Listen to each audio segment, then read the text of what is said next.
Sa bawat umagang sumisilip ang araw, may mga lakad na hindi minamadali at may mga lugar na naghihintay lang na madiskubre.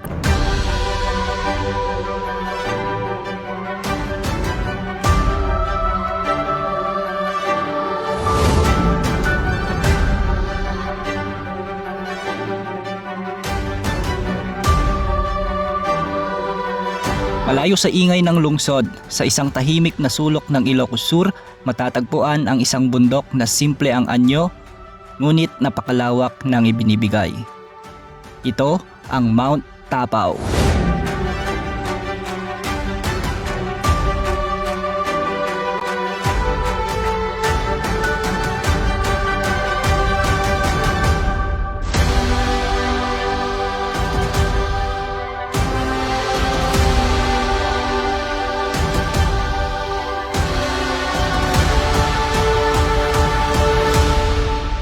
Ito ang aking mga pinsan.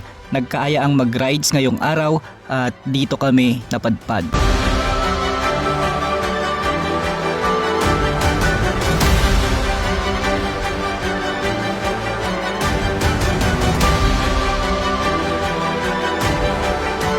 Ang Mount Tapao ay hindi tulad ng ibang bundok. Hindi mo kailangang maglakad ng ilang oras. Ito ay kayang akyatin ng mga sasakyan. Ngunit huwag mong maliitin ang daan dahil kaunting kabig lang maaaring bumaliktad ang ikot ng iyong gulong.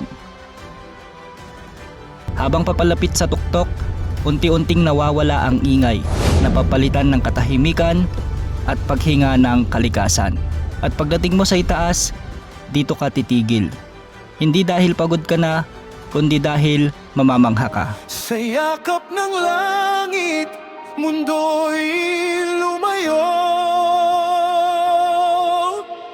Dito ko nakita ang tunay na ako. Sa taas ng bundok, puso'y payapa at buo.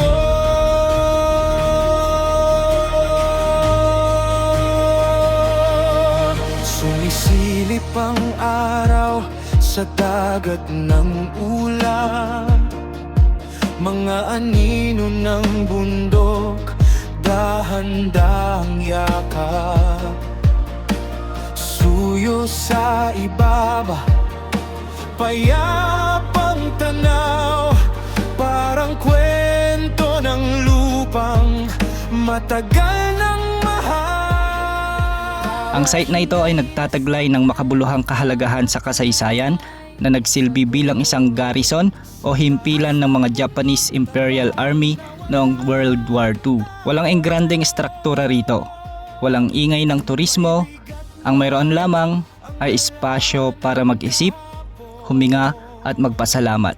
Dito sa tuktok, natutong bumangon. Sa tuktok ng bundok, Tapao ako'y huminto. Sa yakap ng langit, mundo'y lumayo. Dito ko nakita ang tunay na ako. Sa taas ng bundok,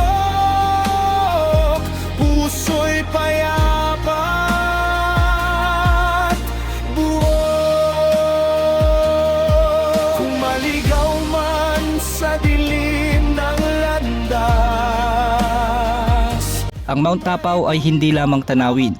Isa itong karanasan, isang paalala na minsan kailangan mo lang umakyat para mag-iwan ng bakas ng paa at mag-uwi ng mga alaala. At syempre, para makita kung gaano kaganda ang ating mundo. Hanggang sa mga susunod na ating paglalakbay, paalam!